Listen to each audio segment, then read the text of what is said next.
maybe the best way. Thank you. So what I can do is, if you can raise your hand, if you have any question, and I will go in the order of the raised hand that I see. Yeah. So we have 5 minutes for Q&A related to Duality. Any questions you have in terms of what do we do? How do you apply? How do you get in touch with some of the founders of these amazing startups? Anything you have in mind? Yes. We can also field any questions from here as well. So if you guys have any questions. Sure, sure.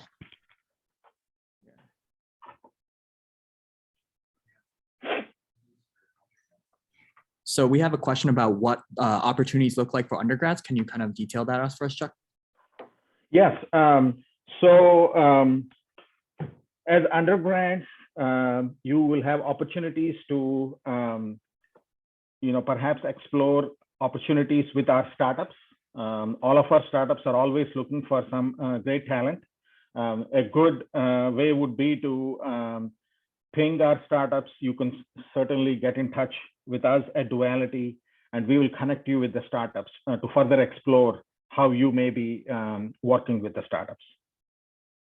And the opportunities could be in product development, user experience design, developing and designing algorithms, testing the software, a broad range of opportunities with our portfolio of startups. Awesome, thank you. And you can, of course, always apply, right? Yes, yes, absolutely. And you can also apply to Duality. If you're an undergrad and you're already thinking about starting a startup, you are ahead than billions of people in the world. And as you all know, that's how Mark Zuckerberg started his company, right when he was an undergrad, I guess. Yeah. So let me see. There is a question in the chat window here. Okay. So is there any quantum incubator in other part of the country? There are two other quantum incubators that I know of. One started by University of Maryland. I think it's called Quantum Foundry, unless they have changed the name. But if you look for University of Maryland and type quantum, you'll see it. And then there is another one in Canada called CDL, Disruptive. I forgot what C stands for, but Disruptive Labs. Mirella, can you please chime in? What's the name of that? Yeah, sure. It's called Creative Destruction Lab. That's right. Yeah, Creative Destructive Labs, right? Correct. Destruction Lab. Destruction Labs, yes. So those are the two big ones. But Duality is very unique compared to all these accelerators. We are the only one that give grants. And then we are tied to some of the best, as I showed you in my slides, some of the foremost universities in the world as our partners. And maybe we can take one more question and then move on to the panelists. Yep, I'm seeing a question here in the chat window. What kind of work would quantum computing companies do in terms of engineering? And what kind of majors do people apply to in college if they're looking towards going into quantum computing as a career? So one of the reasons I love my job is when I can't answer a question, I can always ask the experts you see on the screen.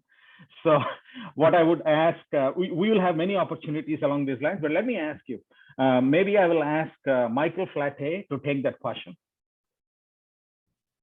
Yeah, sure. So, I think there's quite a range for our company. This is a software company. And so there's a lot of intensive programming, and certainly the math, handling the math is critical. So specifically for us, it's a lot of density matrix calculations, which is a specific type of matrix manipulation type of calculation. But in many of the other companies, there'll be other types of engineering approaches that are taken. Yeah, excellent. So I think that's all for questions, but we will have an extensive Q&A session very soon. So please stay tuned. So let me see. So Ricky, would we want to now introduce our panelists? Absolutely, let's do that. Okay, so let me share my screen again. And what I would love to do is show you a, hold on one second. I need to advance. Okay. Okay, there we go. So you can see a description about each of our amazing panelists here today.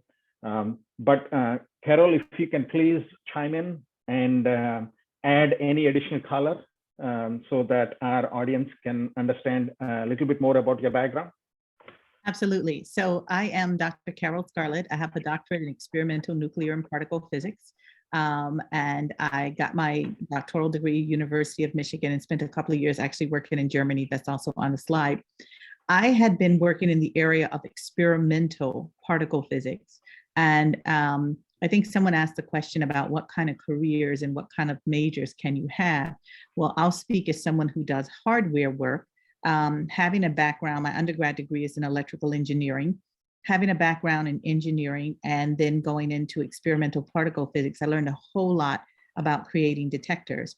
And in fact, the core technology that I developed for quantum random number generation comes out of some experimental research I had been doing and something that's completely unrelated. So it just shows you the power of working in one direction sometimes spurs ideas and applications in some other field. And so I kind of came into the field of doing basically hardware development for the quantum space, coming into it out of an experimental particle background. And I know that there are 6 of us panelists, so I won't hold us up, but thank you very much for attending this. Thank you, Carol. And let me go to the, okay, Keith.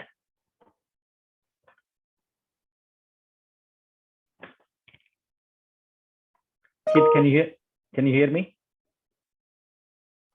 Something about unmuting myself. You think I Okay, get no, that straight? no problem.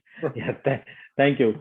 Please, if you can share a little bit of your amazing background, and I think it will be very helpful for the audience. I'll do my best. I had a big elevator speech written that would fill up 2 minutes, but I think I'm going to try better, a lot more like Carol. Yes, I was born in Painesville, Ohio, near what they called the Mistake on the Lake, Cleveland, Ohio. And I went to Miami University in undergrad. I didn't declare a major until I took physical chemistry my junior year. And I was introduced to the Schrodinger equation for quantum mechanics. And it was the first thing I truly did not understand. For some reason, then I decided I would go after a chemistry degree, and ultimately a physical chemistry PhD I got from Purdue University. And I started my work career at Air Force Research Labs, where turns out crystals are used throughout the world in all kinds of things. I mean, Silicon Valley is named after the crystalline silicon material that computer chips are made out of, largely.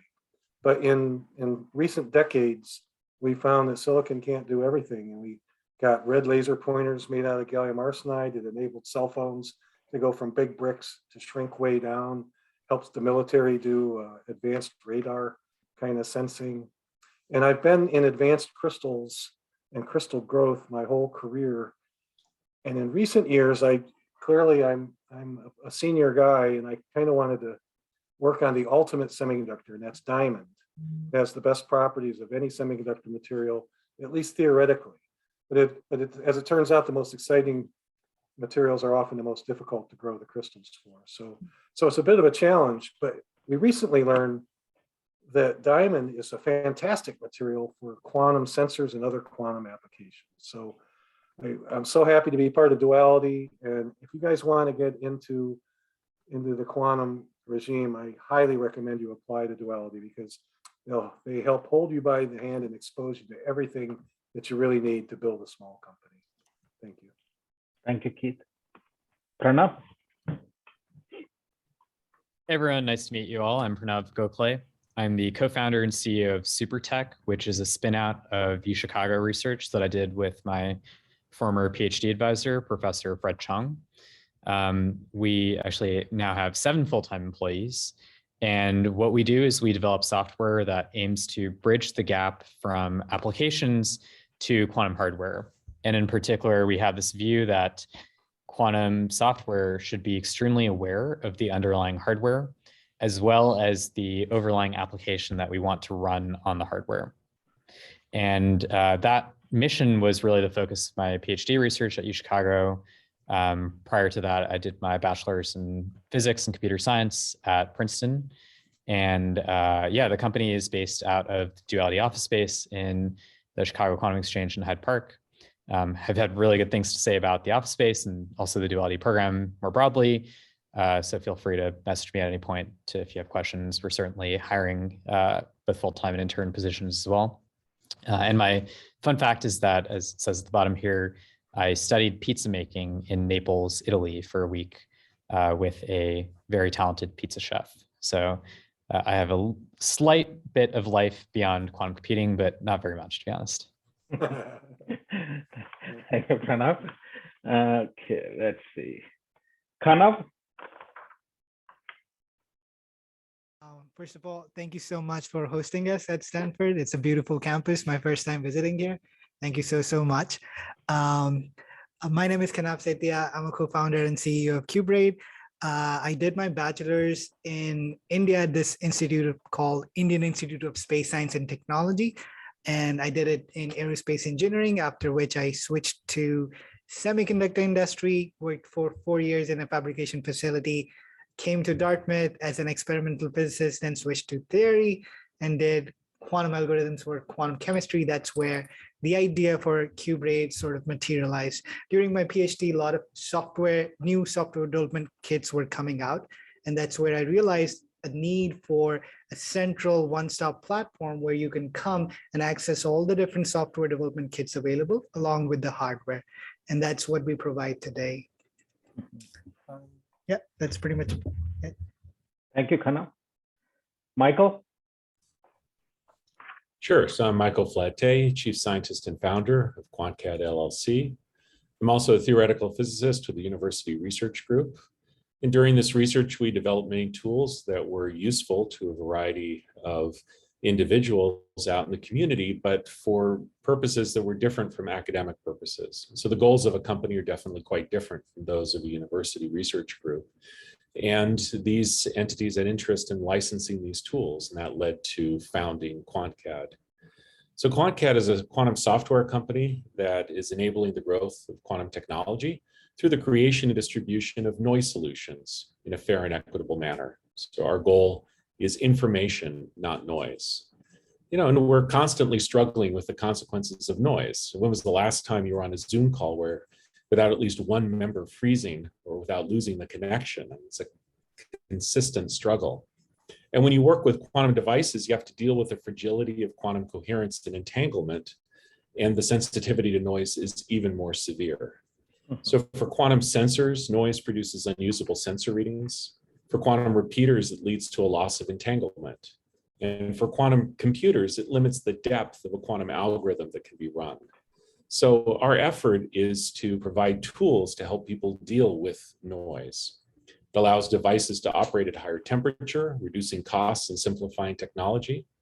And it provides real-world simulations that lead to faster device improvement cycles, eliminate trial and error, provide confidence that a device design is optimal. So our software has been licensed by university, national lab, and corporate users. And so if you're interested in help with diagnosing the source of your noise problems and to help find solutions, please contact us. And if you have any questions about working in the quantum environment, please contact me as well. Thanks. Thank you, Michael. Okay, Mirella? Hi, everyone. My name is Mirella Colliver. I'm the CEO and co-founder of Quantopticon, and I'm also the vice president of Quantopticon Corp, which is the US subsidiary of Quantopticon. I obtained my degree in pure physics from Imperial College in 2008. And thereafter, I took a somewhat circuitous path to becoming the head of a quantum technology company. So prior to founding Quantopticon, I actually completed a master's degree and a PhD focused on developing novel optical microscopy techniques for solving biomedical questions, which is very far removed from quantum technologies. And in the process, I actually gained a lot of optical engineering skills in building diverse microscope systems, and I learned a lot about cell biology and how to basically keep specimens happy while blasting them with a laser, which was a lot of fun. And after my PhD, I continued along the same line of research, postdocing first at the University of Oxford and then at King's College London. And it was in between those two postdocs that I first started talking to my co-founder about the research he was doing in quantum optics and solid state physics, which very much excited me. And she described to me the groundbreaking theoretical methodology that she had conceived and developed from scratch, and how it could profoundly accelerate the advent of a new generation of powerful and awe-inspiring quantum devices that could ultimately help to solve very pressing problems like climate change, and make it possible to make fundamentally unbreachable communications. So this is how my story started, and what we do. I will also give an elevator pitch of my company. Basically, what Quantopticon builds is a software solution and a design automation platform for quantum photonic hardware manufacturers who want to rapidly build reliable and optimized quantum photonic devices. Our software is called Quantillion, and it eliminates the need to carry out multiple repetitive iterations of the prototype by replacing this process with parameter sweep simulations. And this allows to arrive at an optimized design blueprint of the device an order of magnitude faster and more affordably. And this frees up the time, money, and human resources for quantum photonic device developers so that they can be more productive, innovate more rapidly, and bring their quantum photonic products sooner to market. And if you have any questions, please feel free to reach out to me at any time. I'll be very happy to talk to you about our journey, our timeline. And similarly to some of the other companies, we also have some internships available. And if you're interested in interning with us, please get in touch with me. Thank you, Mirella. Okay. Mart? Hi, everyone. I'm Mart. I did my undergrad here, symbolic systems and physics. It's nice to be back. I also did my master's here. It's called coterminal degree in management science and engineering. Then I worked in the industry for a bit. I was at QCware, who's organizing Q2B. That's why I'm in town. Then I worked at Fidelity Investments for a bit. And we founded Duality Technologies with my co-founder Santiago, who's sitting over there, who's also Stanford physics. Right now, I'm also doing a PhD at Oxford. So what we do is we take quantum computing research and novel quantum computing techniques, and we apply them to financial markets. We've been doing portfolio optimization in the market for over a year now. And I mean, of course, there's no like quantum hardware of like scale that has practical applications in the finance domain. But what we do is we don't wait for that. We just simulate what we can do with on-classical devices and use these novel techniques that actually prove to be very fruitful. And also we're looking for interns. Sure. Excellent. Thank you. So I would now stop sharing my screen. Before we jump into some deeper questions in terms of entrepreneurship and the quantum space, I wanted to ask, I will take any volunteer, okay, of all the 7 of you here on the screen. Is Mart here on the screen? Due to some reason, I don't see him on the screen. Hi. Oh, okay. You both are in there together. Okay, yeah. Excellent. Very good. Okay. So all of you, many of you in the audience probably know a lot more about Bitcoin than you do about quantum.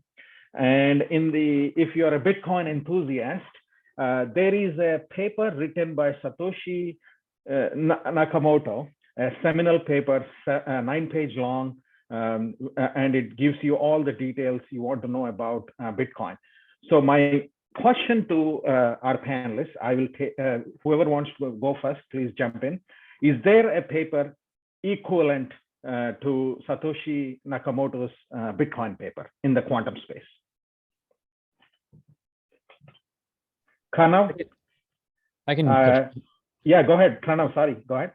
So I think one of the seminal papers in quantum computing was from Peter Shor, who honestly had, it was sort of like Einstein's miracle year. He had 3 really big papers in 3 years, but the one that I'll highlight is Shor's algorithm, which many people in this call may know, was this algorithm that showed that it's possible to factor very large numbers in efficient amount of time with a quantum computer.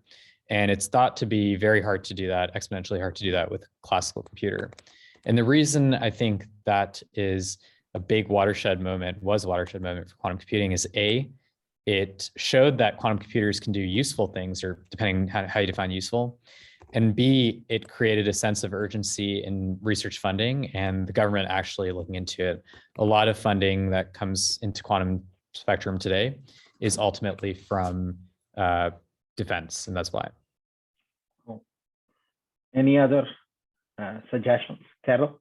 I was just going to add to what Pranav says. The Shor algorithm also is important for encryption, and so that's another reason it showed that quantum computers might one day be able to break both symmetric and anti-symmetric encryption. So that's part of the reason for a lot of the funding and defense-related concepts. So, thank you. Okay. So if there are no further suggestions, Michael, please go ahead. Sorry. Yeah, please go ahead. Sorry. So, those are excellent suggestions for this paper, but I'll also point to kind of the flip side, which was the paper, I think in 1998, there were 2 papers that came out, one by Kane and the other by Loss and DiVincenzo, which pointed out that there was a hardware approach to making a quantum computer that was relatively realistic. So then you have these 2 pieces. You had something you could use it for, and you had an argument that it was feasible to make it, even though it might be very difficult. And those things together really jump-started the whole effort in the area. Excellent. Thank you. Yeah.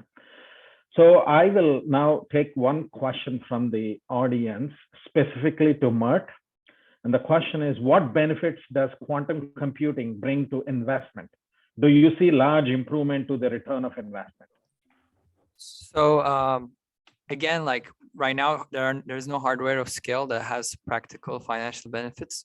What we are kind of using is the research coming out of the area. So we're seeing a novel look into financial markets from physicists and mathematicians and statisticians that are bringing new ways to do things. And I mean, in financial markets, it's all about like finding new tricks to do to generate returns, and we are seeing returns. Thank you, Mark. So I have a question for Pranav. Can you share some key points in your research career that hinted at building a startup out of your work? Sure, yeah. So I graduated in 2020, and going into grad school, I wasn't certain that I'd be doing a startup at the end, but the things that were the key milestones, I'd say, and key points were, the main one that comes to mind is filing patent. So one thing that I didn't realize even when I filed the patent is that there's actually financial rewards, even for the person, not just for the university, but for the inventor. And however, normally you just have to wait for the university to sell that patent to someone, and then you just have to play a waiting game. We realized that our IP, which pertains to optimized compilation of quantum algorithms down to hardware pulses, that technology had a lot of value, and now we had the ability to acquire the exclusive IP to it. So there's just this obvious opportunity for us based on that. So I'd say that the very first thing was just that IP. And the second thing is that we were working with companies even through our research. There's a lot of companies that want to work with universities and academia. And so on a couple of them, we were able to transition some of those relationships to our company as well. Thank you, Pranav. Michael, can you please share your perspectives on the same question? Yeah, so this is not something that I really had expected was going to occur. I was really very focused on the academic side of things. And I certainly remain focused on that to some degree, but the situation was we had developed a lot of tools that were of interest in the broader community. These are software tools developed in the university research group. So it has some similarity to Pranav's comment about IP. This had been developed. And so we thought that the Tech Transfer Office was going to get involved in helping to to distribute these and commercialize these and license these to companies that might be interested in using these for various things. And that was essentially completely false. They had no interest in retail licensing. They really wanted to deal with one entity entirely and to have that entity license it more broadly. And so the only way to get things moving when companies approached me and said, we'd like to use these tools, was to form a startup and to license the tools from the university and then turn around and sell those to the companies and pay royalties back to the university. So it was a good structure. Thank you. Carol? So yeah, we also own all our patented technology. And I had been a university professor, so I was working in academia. And I guess I started to see more and more that there were so many applications for quantum randomness. As a physicist, we use it in simulations all the time. And then of course, in the financial sector, it's used in a lot of the simulations and calculations. So I started to think that, while I love teaching students and wouldn't trade that for the world, that I also would like to build up a company to use some of the technology that I helped to develop and to see how it goes out in the market and goes out in the world. And then maybe circle back to continuing to teach, because I really do like teaching students. But I think the pivotal point for me was developing an understanding of just where the technology can go, and then wanting to see that come to fruition and feeling like I was the best person or one of the best people to do that. Thank you. So next, Ricky, if we can get me to the next slide with the questions. Yeah, thank you. So Mart, let's start with you. What advice do you have for forming relationships with investors? Yeah, so most investors in our field, they don't really, I mean, they do know about quantum computing, but like people are open to just hearing more about what quantum computing is. And I really believe in the value of education. So my advice would be just like as a startup founder or anyone in the field in quantum computing, we have the responsibility to educate people who are not in the field, who are not actually building stuff in the field. And I think that really helps with like just forming relationships and earning people's trust. And yeah, like going to conferences and meeting people and just teaching people about what you know about quantum computing, and also learning from others about quantum computing. It just helps to form these relationships. Thank you, Mark. Khanna? Echoing Mart's comments, I think like there's a very important role in education. So that I think what you would see if you're going out to raise money is mostly you would spend sometimes like 25 to 50% of the call just explaining what you do. And even then people go, okay, we don't understand. So I think the education aspect is really important. Second, mostly this part comes from Chuck himself. He's been mentoring me and has been like amazing. You need to form relationships. So the first call is definitely not going to be your last call. They like to form relationships. Nobody, like if they're investing millions of dollars, it hardly ever happens in the first call itself. So you need to be like consistent, go back and give them updates every month or two about your progress. And eventually, if you keep providing some sort of a roadmap and keep hitting your goals, people really like that. And they may eventually come back and provide investment for your fund. The last thing, be very careful about like what you're saying about technology. I would highly encourage under promising and over delivering rather than saying something which in case they do due diligence, that may create like bad impression. Thank you. I Thank definitely you. agree. I mean, it's a small community, and yeah, and the relationships last for a long time. I mean, it's expanding, but still, it's a very niche field, and that again brings us to the value of education. Thank you. Ricky, can we go to the next slide? Okay. So, Keith, if you can go first, what has been a particular challenge for scaling your company? Just one? The biggest challenge. Well, you know, the truth is we haven't scaled it yet, but we're working on that. But maybe, you know, we went from an idea to 6 people today and 20 next year, and hopefully over 100 in a few years. And we started in August of 2019. That was a great year to start a company. But in 2020, it was a horrible year to grow a company. And in our company in particular, we had a very close partnership with our founding university, and that's Michigan State University.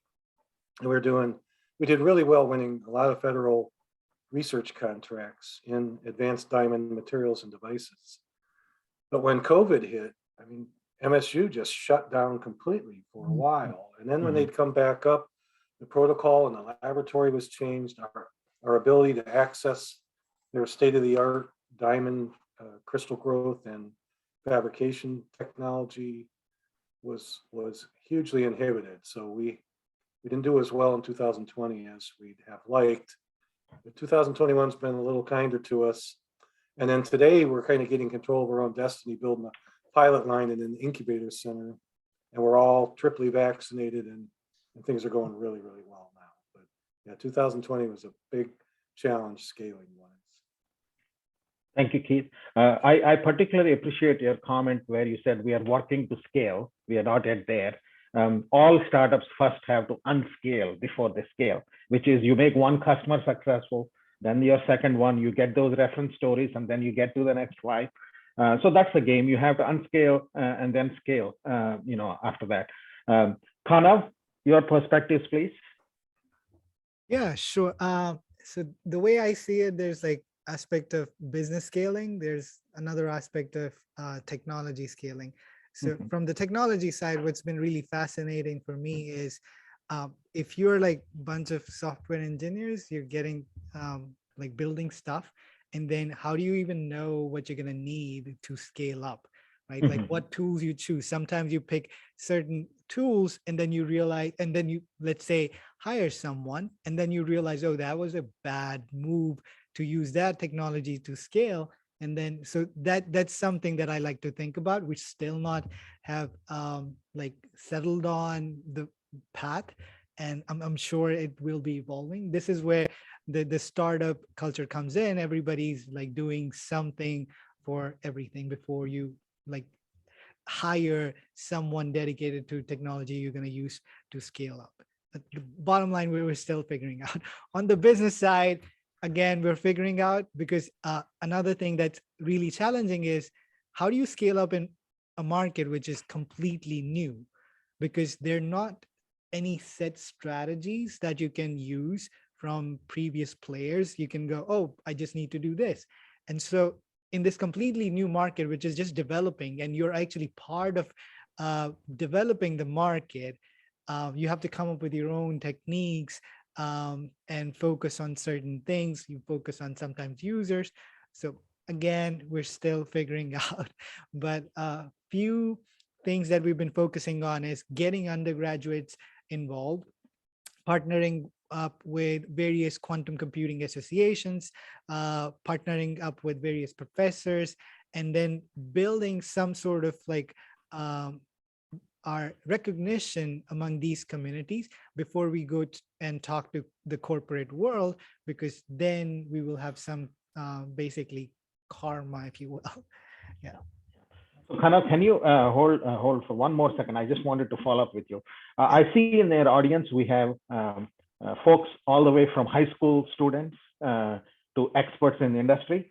So if you can step back for a while, can you please tell me quickly, from your perspective, what is the difference between technology a product, and then maybe a company or a startup?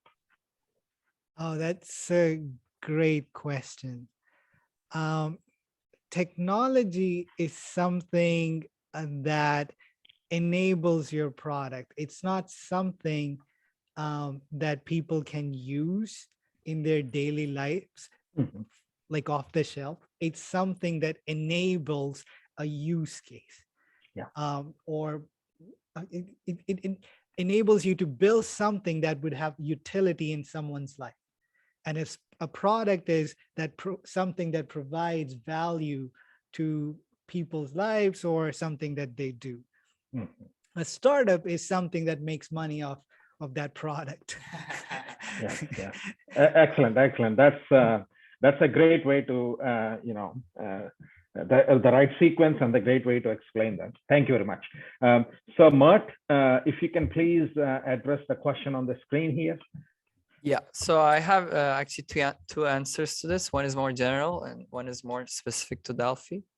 The more general one is, as a startup, I think it's very important to be a product company rather than a consulting company, especially in disruptive fields. So you got to build a great product that you believe in yourself. Otherwise, it's very easy to fall in the trap of like becoming a consulting company, and like you will generate returns and they could last, but it's not going to scale or disrupt the industry. So we try to tackle that up front, where we built a product and we were like, okay, how do we make sure that we are a product company? So we were like, okay, we're just going to use our own product and we're going to create a business out of that. So we started using our product from day one. But then the issue was then the unique scaling issue came for us, that what's our fundraising scheme? So as a financial services company, we decided to become a hedge fund. We're using a product that we built ourselves. We have our proprietary trading algorithms, but then we're also a tech company, and we're a quantum computing technology company. So we were in this like middle field where we're both a hedge fund and a tech company. So that kind of led to a lot of problems with. We're still fundraising, and that is a very hard case to make to any kind of investor, because you don't fit into any category. And this actually comes back to, just becoming a product company, so that you make a very compelling case, and also comes back to education, where you gotta like teach and like have the compelling story of you have the quantum computing product that we're working on. Mart, hold on 1 second. I wanted to just clarify one more thing from you. Yep. Could you please explain to our audience, or share your experience? Would investors be interested in a consulting company, to fund a consulting company? Would investors be interested in funding a consulting company?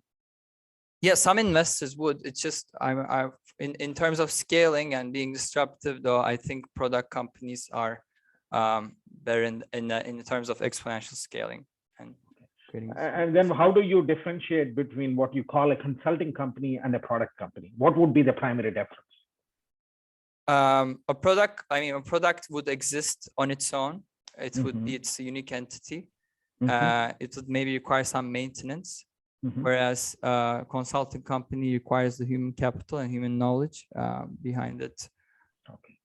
And so would you, that's the issue. That's the constraint for scaling a consulting company, is that you just require more human resources, which can't be exponential. Sure. So would you say in the case of a product company, the incremental cost of selling one more license or access to your software is negligible, whereas in a consulting company, it's not negligible? Sorry, could you repeat that? So I'm saying, would you say in a product company, the incremental cost of serving your next customer is almost zero? Yep. As a product company, you can always add on more clients. Yeah. There's of course costs, whereas as a consulting company, every client is a new cost source, and that's linear. Right. And that impacts the profitability And perhaps that's where an Yeah. investment asks you a lot of questions before Just investing. it's very hard to have like an exponential growth. Thank you. Yeah, that makes sense. So let's go to the next question. Okay, there we go. So first, I would like Pranav, if you can take this question. What advice would you give to individuals interested in starting a quantum startup? Yeah, good question. And my first advice is when you're ready to incorporate, maybe beyond that first, thinking through what you're going to do, apply to Duality. I think those of us in this call who are part of this program, all of us actually, and Mart, nice to meet you too, would have very good things to say about Duality. It has enabled us to reach a lot of customers and reach potential recruits through events like this. So that's the most concrete advice I can give. The second thing is actually echoing what was said earlier about building a product and not just a consulting service. Now, granted, there may be a lot of consulting and services provisions in the early days to the extent that they create customer pipelines, but it is way more scalable to have a product built startup. So those are my two main nuggets to take away. But yeah, I think all of us will probably agree, I don't want to put words in anyone's mouth, that Duality has been a really great program. So yeah. Thank you, Pranav. And Mike Michael? did not ask me to say that, by the way. That's Yeah. organic. I will buy you a beer right after this for saying that. Anyways, Michael, please share your, perspective. I'll chime in as well with that. Duality has been fantastic for us. It really has provided an education that we have really needed. So kind of to elaborate on that, if you're interested in starting a quantum startup, you really need the intellectual resources, with you and also with your advisors to know the field inside and out, and in a way even deeper than you might need to know it as an academic, because you can really focus in a much more narrow area as an academic, but I think you need to have a bigger perspective and a way to know what is coming from multiple different directions when you're trying to position your product, your company within the marketplace itself. The other thing is you really need a solid business framework. And so usually you've had some experience in thinking on the technical side, but the business side is equally important. And that's something that I think those of us on the technical side have really needed a lot of help with. Thank you, Michael. So Kana, before I go to you, I wanted to ask Mirella, what advice would she give to women interested in starting a quantum startup specifically? I'm a bit surprised by this question, but I'll try and reply as best as I can. So yeah, you have your own journey to share, how you went through about all of this. Thank you. Yeah, well, I think different women have different experiences, and I, for example, have never really felt that different from my male counterparts, even though I do think that I am treated differently sometimes. So I think the best thing to do is probably to get involved in a support group and find mentors and peers who are supportive and have common interests, and so you can have this emotional support as well as have the right environment so that you can grow and be appreciated, and other people to appreciate your research if others fail to do so. So that I think that's probably my main piece of advice. Yeah, just try and not take to heart any destructive comments or get discouraged when you're not appreciated for what you're doing, and sometimes there are valid reasons for that. Maybe you just need to improve, but of course there are other times when people don't have their best interest in mind. Mm-hmm. So yeah, you need to be quite thick-skinned. Just be prepared for that. Yeah, thank you, Mayla. Carol, any additional thoughts, suggestions? Well, for women in quantum or women interested in starting a quantum startup? Absolutely. So I would echo what Marella has said. I think those are all excellent points.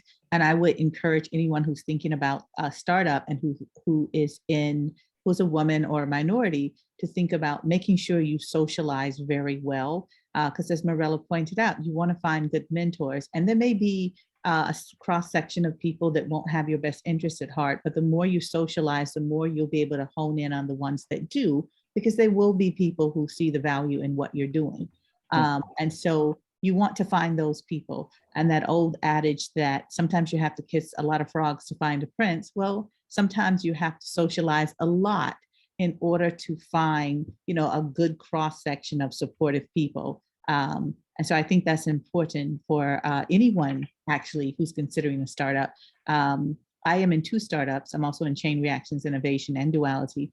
And one of my asks every month that we have our not board meetings is, gosh, does anyone have any other contacts that I haven't made?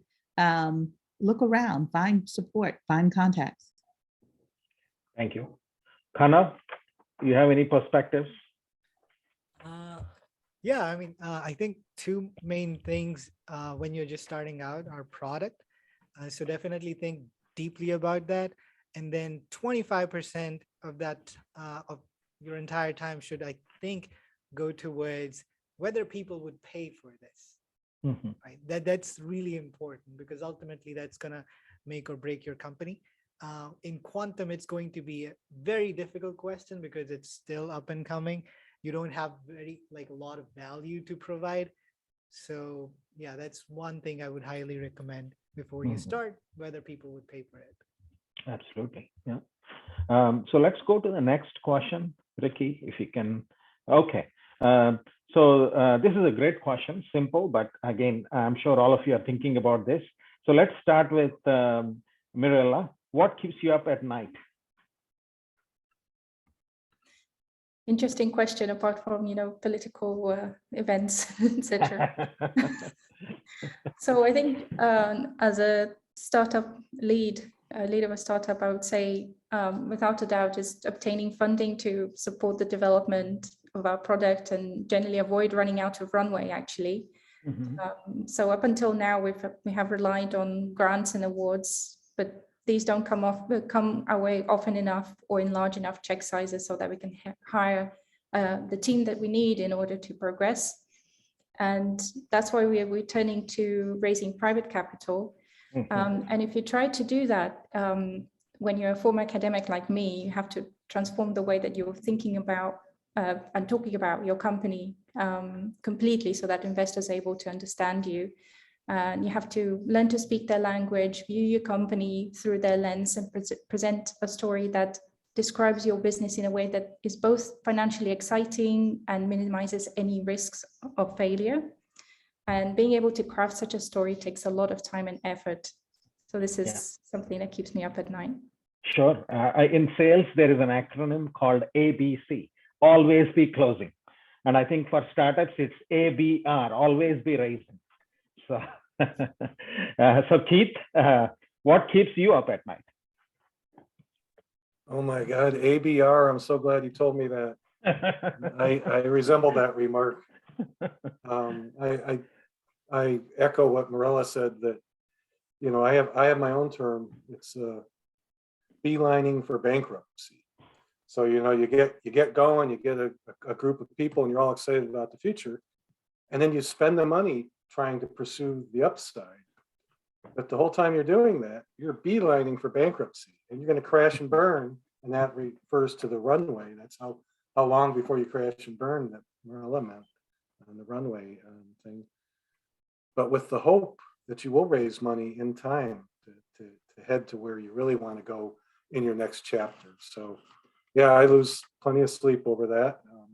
Losing a less sleep recently, but it's challenging. Another thing that keeps me up is the more we dig in, and the Duality program has really helped us. The mentors from University of Chicago have helped us understand the financial implications of our business model better than we knew.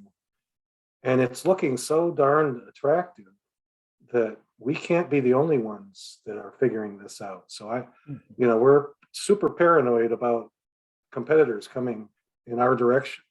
And somebody asked in the Q&A or the chat, how do you keep your advantage? It's like, man, any way you can, and you run hard, you run fast, and you try to stay focused.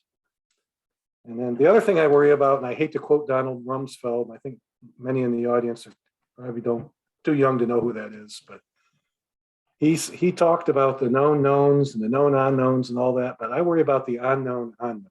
What is it that we didn't think about yet, and that we really need to be thinking about? Absolutely, yeah. Pranav? Maybe I'll close on what I would say is a known unknown. I'll add a technical point here, which is that technically there's not a proof that quantum computing is definitely faster than traditional computing. In particular, we talk about things like, and I mentioned Shor's algorithm as a pivotal moment in quantum computing, but it's not proven that classical computers can't also do factoring efficiently and things like that. And so what keeps me up at night is this idea that lately there have been what are called dequantizations of algorithms, where quantum algorithms, turns out you can do them without a quantum computer.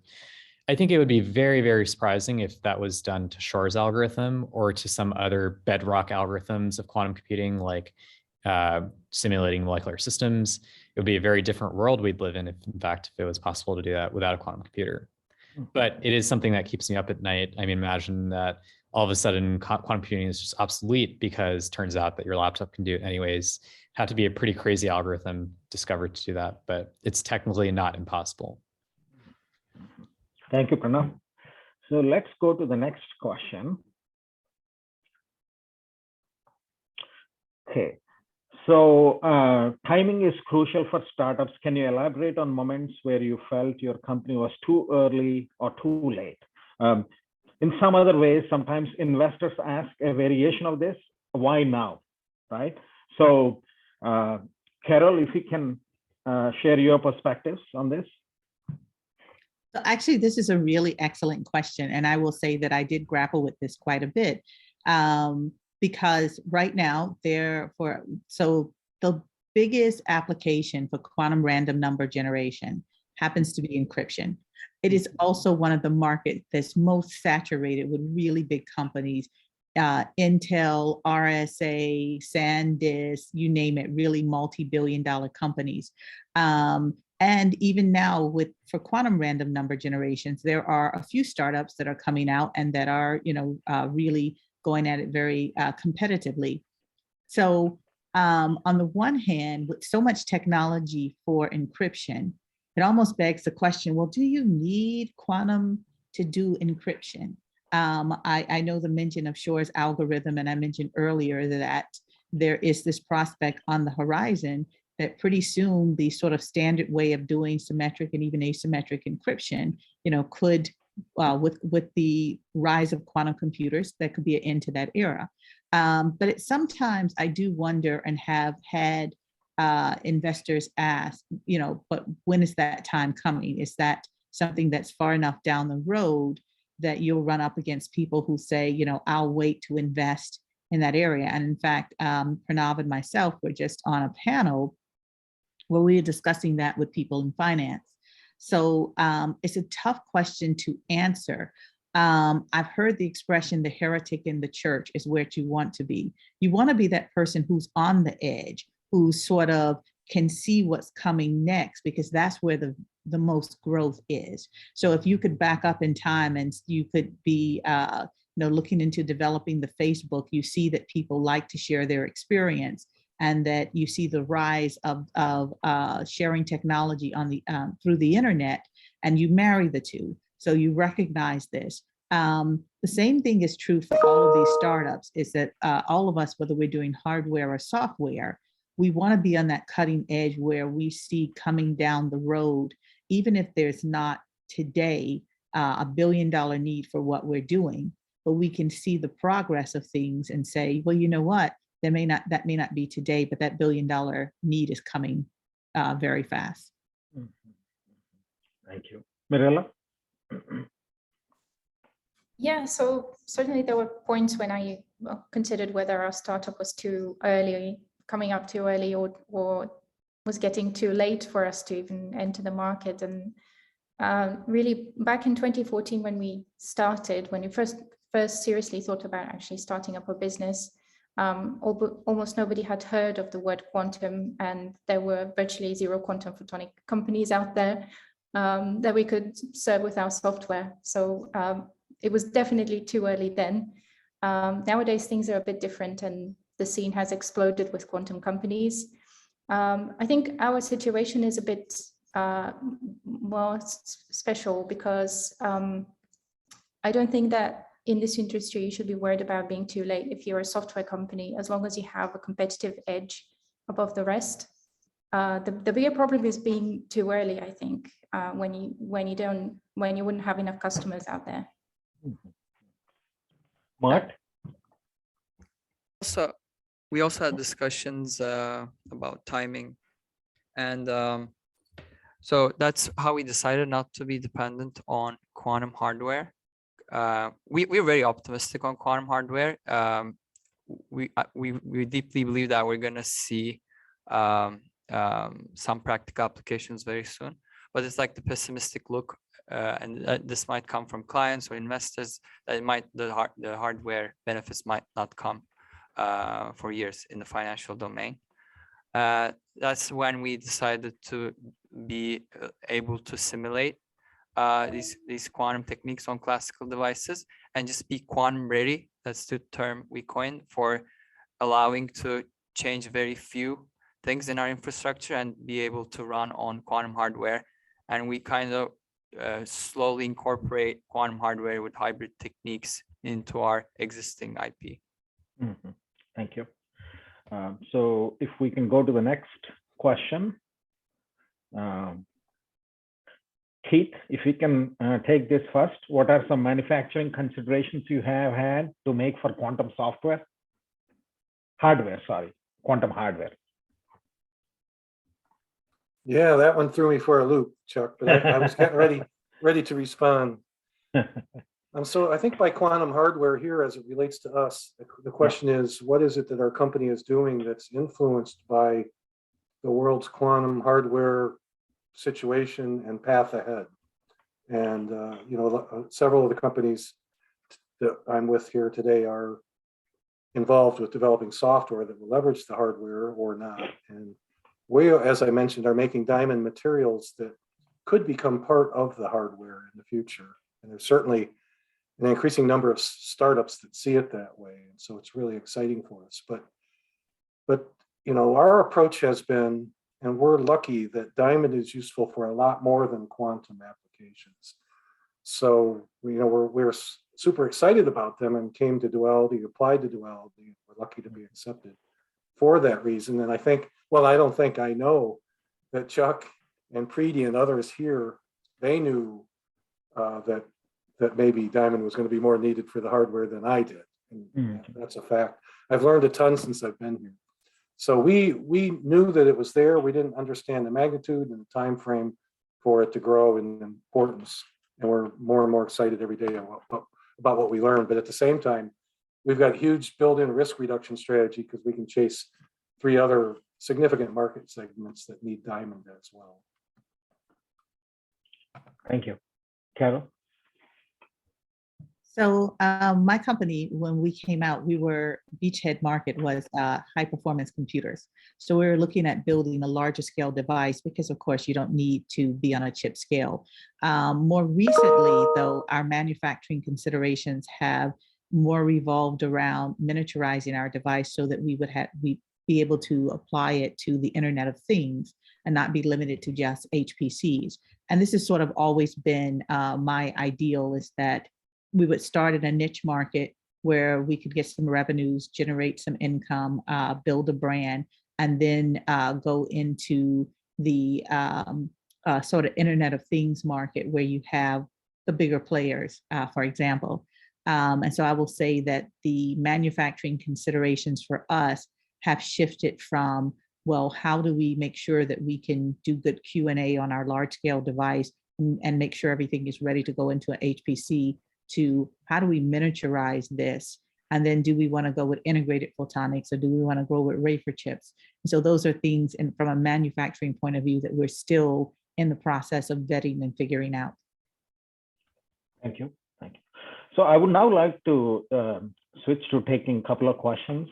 So one question I see here is what should a high school student study or practice in order to be better prepared to work in this field in the future, apart from quantum computing? So Michael, could you please take this first, and then I will have Carol also chime in.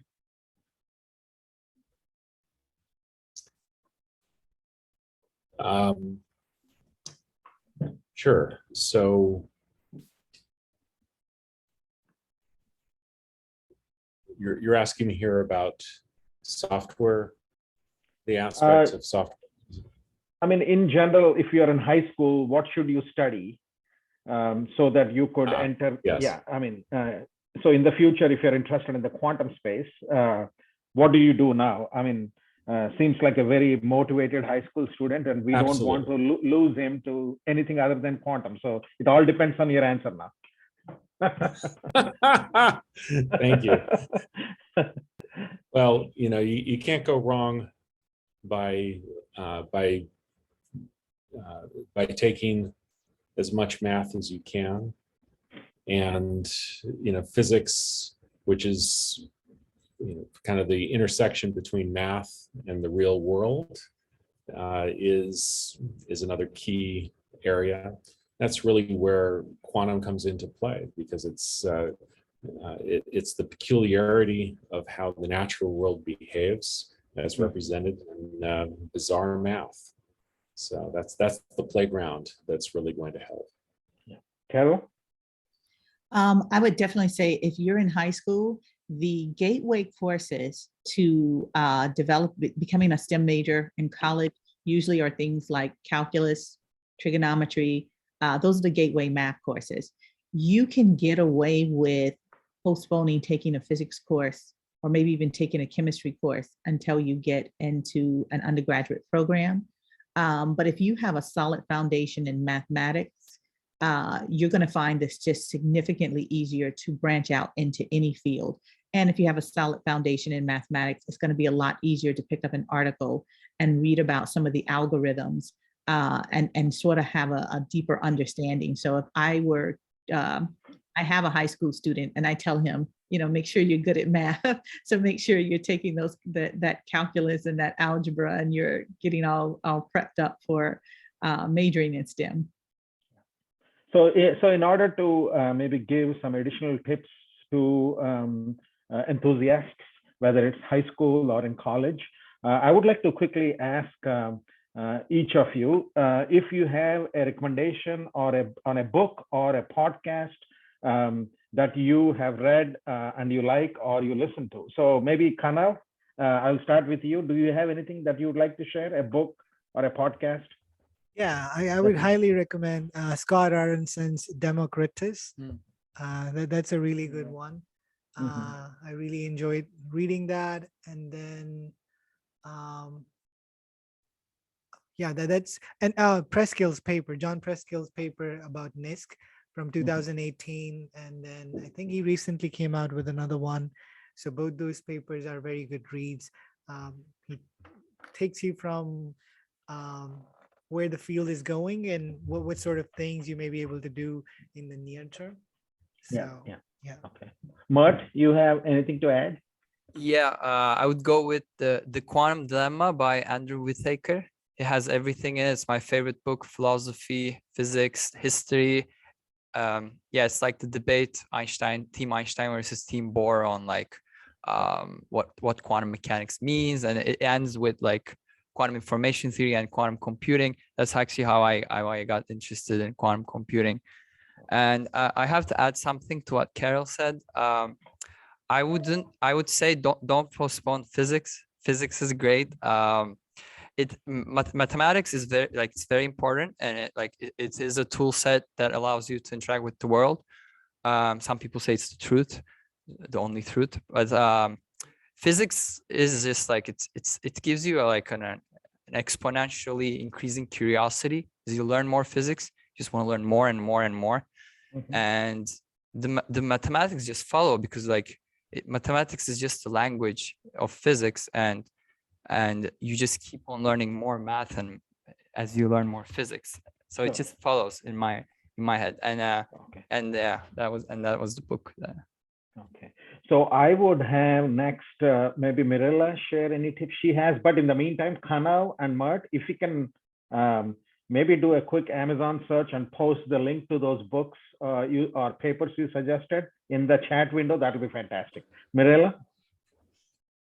Yeah, so I think from a slightly more entertaining angle, I would probably suggest, for example, Something Deeply Hidden. It's a book by Sean Carroll. And I really like his writing style, which is very engrossing. And also from a business perspective, I would recommend How I Built This, the podcast. I've got a bit addicted to it. Okay, so go ahead, sorry. Yeah, sorry. It doesn't really have very much to do with quantum, but it's interesting to learn how people are building businesses and how resourceful they can be in their journey. Sure. So while I go to Pranav, if you can please share any links you can in the chat window for those podcasts or those books, that'll be fantastic, Mirella. Pranav? I'm going to share my link in the chat. Quantum.country is the website, and it's from the author of what's considered the Bible of quantum computing. However, it's a new, refreshed web version that does a really good job of teaching and of helping people memorize important concepts. So that to me is where I would start if I had some mathematical foundation, maybe know a little bit of linear algebra, but not yet quantum. And I'd highly recommend that. Okay, cool. Very good. Okay. So Ricky, I just wanted to quickly just to ask you, could we go another 5 minutes Q&A? For sure. Yeah, we have about 10 minutes till this wraps up. So I'd like to have a little bit more time to talk about our exit survey and our resume book, but otherwise we're all good. Okay, so let's go on here and ask Michael, do you have any suggestions? Any good books, any good podcast papers? Sure, I'm gonna drop this in the chat. Sure. There's a 20 years ago or so, there was a series of columns that David Merman wrote for Physics Today, which are really outstanding and pointing out some of the peculiarities of quantum theory and what the implications were and how one should think about that. And they were collected into this nice book, which has some additional interesting aspects about science as well, called Blue Dreams All the Way Through. It's kind of fun. It points out such peculiarities as quantum theory tells you that there is a correlation between you watching a baseball game and the outcome of the game. It just doesn't tell you whether watching it is going to help your team win or not. Yeah. So I would now like to move to some questions, some additional questions from the audience. Let's see. Okay. So one question I have here is, do you need 4 years of undergrad to build up the skills to make a quantum startup and succeed? If not, how should you begin? So any volunteers, raise your hand. Who wants to take this question? Art can take it. Yeah, go ahead, please. No, I mean, you don't really need 4 years to educate yourself in quantum computing or quantum information sciences. I think we're in the state right now where everything is online. It's actually a burden and a curse at the same time, because there's so much knowledge available just on the internet. So I think the best way for one to educate oneself is just go to like online conferences, online talks, and listen to what people read and what people recommend for their favorite books. And there are also like resources online. For example, the series we do with the Stanford Quantum Computing Association, it's called Quantum Conversations, and we published a list of like resources online that one can use to just learn about these subjects. So actually, like there are very few programs that like focus on solely quantum computing in the world at the undergrad level. I think there's one at Stanford. So it's mostly like people just educating themselves. Thank you. And Chuck, we have one more question from the in-person audience. Yes, please. Can you state that question in case I'm not seeing it? Yes, Of go course. ahead.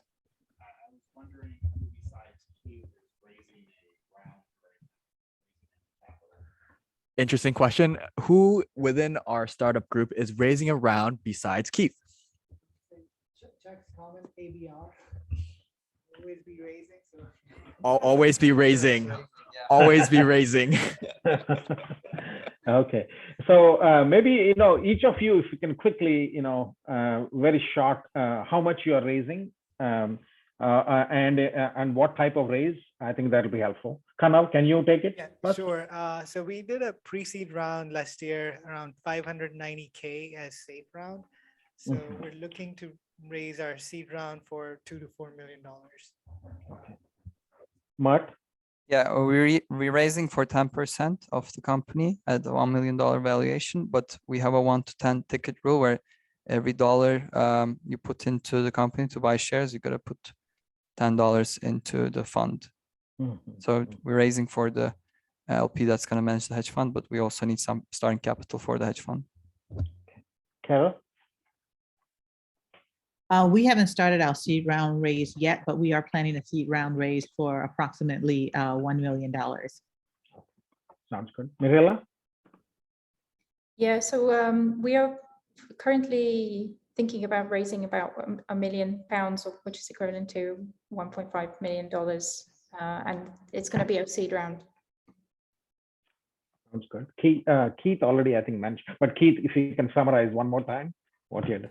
Sure, we've raised about $3 million so far in federal contracts and pre-seed financing, and including $500,000 in seed financing. We're trying to raise another $1.5 million in seed financing over the next 6 months.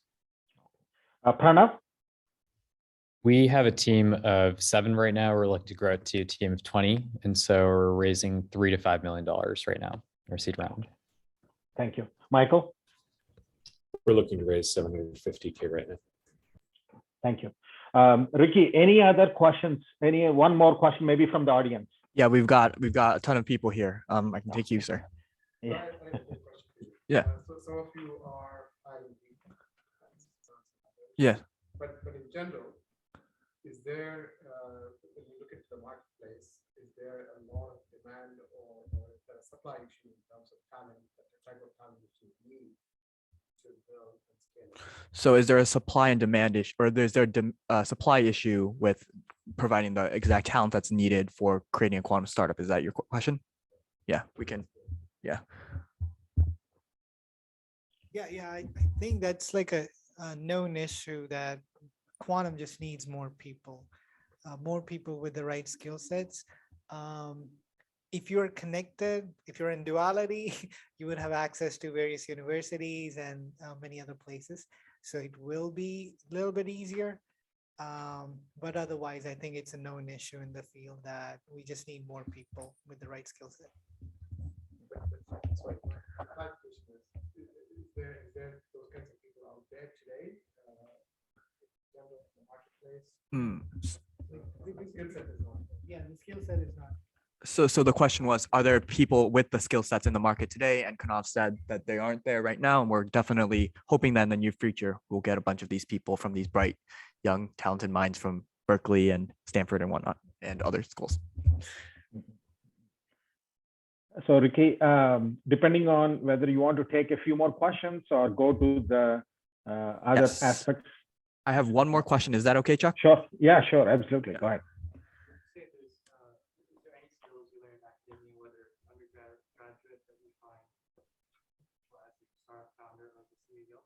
Great question. As a undergrad or graduate student, is there anything that you learned that has been helpful as a startup founder?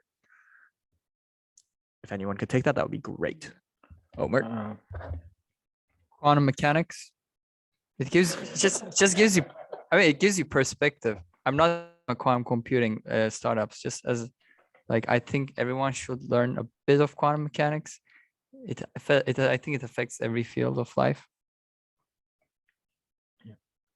Kanav, go ahead, Keith. Yeah, I was going to comment. I mean, I'm the oddball that's in crystal growth, but understanding kinetics and thermodynamics and statistical mechanics is crucial. And statistical mechanics never make sense unless you get a good dose of quantum mechanics. And none of that works unless you get a strong foundation in calculus. It all comes back to calculus. Even if you never worked in high tech, calculus is what you need. Pranav, you have anything to add? No, nothing in particular. I think it was well covered. Yeah. So a question is, what about linear algebra? Is that important? Absolutely. Thumbs up here on the screen. So yeah. Pranav? Even calculus. Like, I think right now there's like a big debate. I see it everywhere that people are like very mad that calculus takes so much chunk in high schools and there's not enough linear algebra. And I kind of agree with that. Like there should be a lot more linear algebra. Yeah. Nothing against calculus. I love calculus as well. Yeah. Okay. So I think, Ricky, if you want to go ahead and share some of the things you wanted to share with the audience, that would be good. Yes. So thank you everyone for attending. It has been a really fun time, and I hope you guys have had a fun time as well. And once, Duality is a great program. All of these startups will be able to vouch for it. Chuck has done a great job. The whole team has really accelerated our growth, and we hope to accelerate the quantum computing industry's growth. And if you're interested in a career as well as even applying as a startup, please do so. And please feel free to answer our exit survey. We have the QR code here, which hopefully will work. If it doesn't, just put in the chat. And we also have a link here, so feel free to answer there. We also offer the opportunity to add your resume. So then we will kind of tailor it to each quantum computing startup in Duality to take a look. Thank you. Yeah. And Ricky, will you be sharing any of this material with the audience? Like their resumes with, or I mean the text or the yes. recording. This will all be recorded. It will be on YouTube, on the Cuberate site, and we'll probably try and put it on some other places. We have a fantastic audience here. Despite the COVID times, everyone's here safely masked. Fortunately, some people couldn't be here in person, so we will have it recorded for everyone. Thanks. Yeah, and I would like to thank all the panelists. It's late in some parts of the regions. Thanks for coming here. It was delightful. I learned a lot, and looking forward to doing more of these. So we advance quantum. Thank you. Thank you. Good night.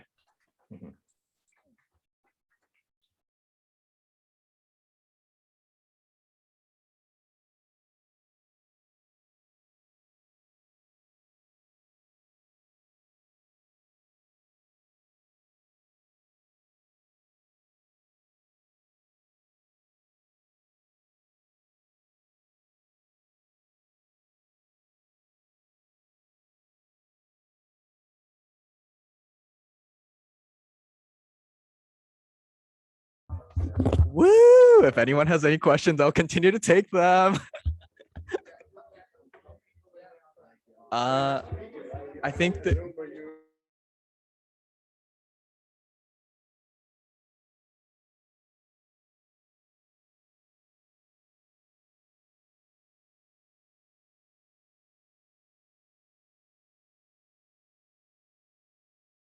Shout out Bhumika, Cuberate ambassador. Shout out Anna.